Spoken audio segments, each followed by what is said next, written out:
بيبدأ الفيلم مع كريم محمود عبد العزيز وسليمان عيد، وبيكون عمه وبيعملوا فيديو زي تيك توك كده، وبيسألوا عن أداء الهابط ده، فبيقول له أنت متابعينك كام؟ فبيقول له 4. فبيبدأ يزهق منه ويسيبه، وبيكون فتحي شغال على عربية تكريم الإنسان، وبيكون صاحب العربيات دي محمد ثروت، وبياخد العربية يفولها وبيروح على بيته. ولما بيدخل الحارة بيلاقي أخوه عصام بيقول له في 2 حريم بيتعاركوا. بيكون فرحان جدا في الأول عشان هيتفرج، وبعدين بيعرف إن مراته هي اللي بتتعارك علشان ابنه بيتخانق مع ابن الجيران. فبيدخل يفض الخناقة وبيروحوا، وبتيجي مكالمة موبايل لصفاء مراته عشان تجهز أوردر الأكل اللي هي بتعمله للناس، وبتكون دي سبوبة بتاكل منها عيش. ولما بيروحوا البيت بيلاقوا أبو فتحي هو اللي فتح الأكل وأكل منه، وفاكر إن أم فتحي الله يرحمها هي اللي عاملاها لأن عنده زهايمر. ولما بتدخل صفاء المطبخ بتعرف إن هو اللي أكل الأكل كله، وبتطلع تعايره إنها شايلاه بعد نسوانه اللي هو اتجوزهم برموه، وبتشد ابنها تاخده جوه بعيد عن جده. ولما فتحي بيطلع يسأل أبوه هو أنت أكلت الأكل فعلا يابا؟ فبرد عليه يقول له لا يا ابني، ده انا على لحم بطن الصبح. ولما بيجي يقسم عليه باكل بيقول له شكرا انا لسه واكل. زهايمر بقى. ولما بيدخل يصالح صفاء ويهديها بتقول له شكلك هتعمل زي ابوك وتطلقني، بس بالله عليك لو هتطلقني يبقى بدري وانا لسه على رجلي.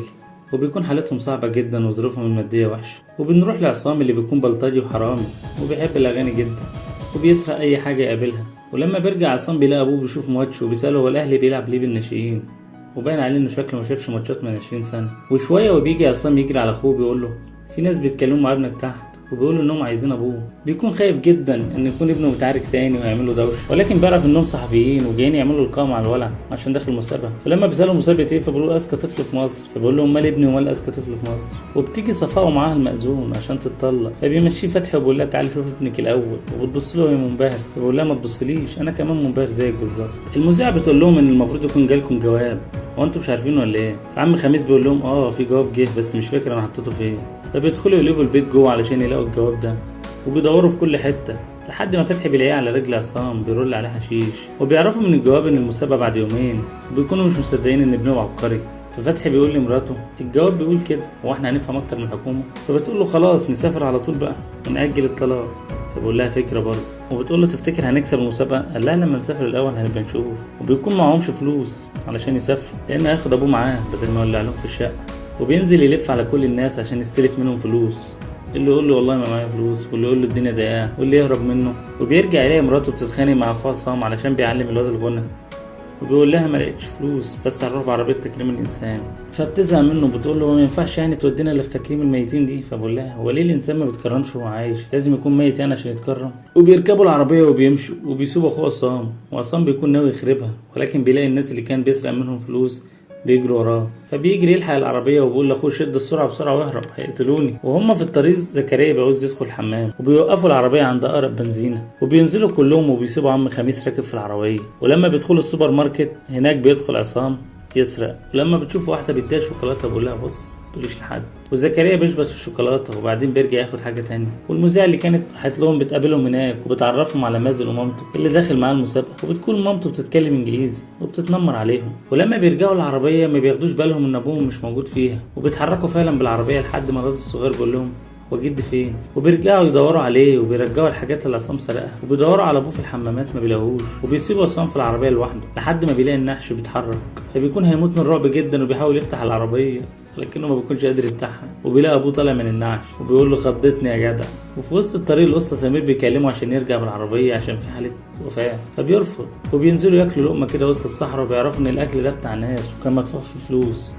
وبيبداوا يقولوا لبعض انهم عملوا كل ده عشان الولد من اجل زيكو. وبيجيله مكالمه ان الاسطى سمير بلغ الحكومه ان العربيه مسروقه، وقال انهم رايحين سيوه. علشان كده بيبدا يغير طريقه وبيمشي من وسط الصحراء عشان ما يقابلوش كمائي. وهم في طريقهم بيلاقوا عربيه مخبوطه في شجره. تخيل سابت كل الفضه ده دخلت في الصحراء في شجره. وبيلاقوا واحده واخده بلطه في وشها والبنزين قاطع منها ومش مقتوله ولا حاجه، دي رايحه حفله تنكريه وعربيتها فضت بنزين. وبتعرض عليهم انهم ياخدوها في سكتهم وتديهم فلوس، وبيسندوها فعلا ياخدوها العربيه وبيوصلوها للحفله دي، وبتقول لهم انهم يدخلوا، ولكنهم في الاول بيكونوا رافضين، وبعد شويه بيفكروا انهم ممكن يدخلوا يهيصوا شويه وياكلوا وياخدوا كمان اكل الولد في الكيس. وبيدخلوا يرقصوا ويغنوا وياخدوا اكل الولد فعلا ويمشوا. وبعدين بيخرجوا يمشوا بالعربيه، وهم في طريقهم بيلاقوا حاجة غريبة وبيقعوا في فحرة كده والعربية بتغرز منهم، فبينزلوا عشان يزقوها وبيحاولوا كتير ولكن ما بيعرفوش. وبعد فترة بيلاقوا نور عربية كده جاي من بعيد. في الأول بيكونوا خايفين جدا لأن بيفكرون بوليس أو تجار مخدرات، وبيدخلوا أبوه العربية وبيقفلوا عليه وبيقول لأبوه لو حسيت بأي غد اضرب على طول. وبيلاقوهم باحثين بيعملوا أبحاث في المحمية جنبهم، فبيعرفوهم إنهم تاهوا وبيطلعوا لهم عدة السحب وبيسحبوهم. وبينزل عم خميس يقول غادر يا فتحي غادر يا فتحي وبيضربهم بالطوب، وبيبدأوا على طول يسحبوهم وبيعرضوا عليهم انهم ياخدوهم معاهم يبيتوا ليلة في الكامب بتاعهم بدل السفر بالليل يعني. وبيبيتوا فعلا وبيتعرفوا عليه وبيناموا وبيمشوا تاني يوم. وهم في الطريق بيثبتوهم ناس، وبيطلع رئيس العصابة دي عمرو عبد الجليل، وبتطلع عصابة سرقة سيارات أو إطارات، وبيكون عايز يقلبهم في العربية. وبعدين بيقول هاخد الكاوتش، وبعدين بيقول لهم خلاص هاخد الستيب، وبيقول لهم بقول لكم ايه اطلعوا على العمومي لأن لو كملتوا في الطريق ده الرملة الناعمة هتبلعكم. وبيخرجوا النعش وبيشيلوا الكلام اللي مكتوب على العربية علشان هيطلعوا على الطريق الرئيسي ومش عايزين حد يعرفه. وهم في طريقهم بيجيله مكالمة من الناظر ان الجواب جاله بالغلط وانه مش ابنه هو المقصود، وان في زكريا فتحي تاني وده تشابه اسماء. ولما بيقول لصفاء الكلام ده بتقول له اكيد ده مترتب علشان يكوسوها لابن الاغنياء، وبيكون عايز يرجع وهي بتقنعه انهم يكملوا. يمكن كلام الناظر ده غلط، هو مش معقول هيطلعوا المشوار ده كله ويرجعوا. وبيكملوا فعلا في طريقهم وبيلاقوا في وشهم كمين شرطة وبيطلب الرخص وبينزلهم وبيعرف انهم سارقين العربية، وبيفضلوا يترجوا الضابط كتير ولكنه بيرفض. فعصام بيقرر ولأول مرة يبقى جدع ويشيل الليلة ويدخل مكان أخوه من أجل زيكو، وبيقول لهم كملوا انتوا. وبيكملوا المشوار فعلا ماشي، ولكن أبوه بيتعب من المشي وبيلاقوا عربية صدفة بتوصلهم للمكان، وبيوصلوا فعلا للمسابقة وبيدخلوا زكريا. وبتعرف إسعاد يونس المسؤول عن المسابقة إن كل المتسابقين كملوا.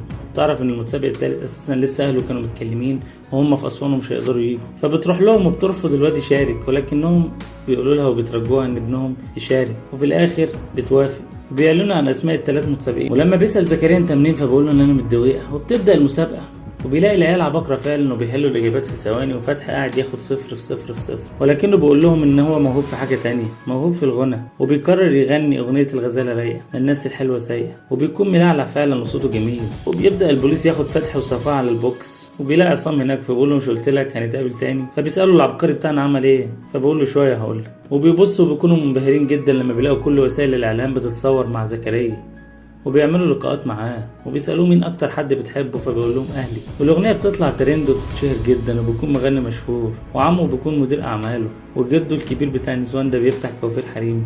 وبينتهي الفيلم على كده. لو تلخيص الفيلم ده عجبك ما تنساش تعمل لنا لايك وشير واشتراك في القناة وتفعل الجرس عشان يجيلك كل جديد. ولو انت بتتابعنا على الفيسبوك أو تيك توك أو البرامج التانية ما تنساش تعمل لنا لايك وتشير الفيديو ده. قصص السينما.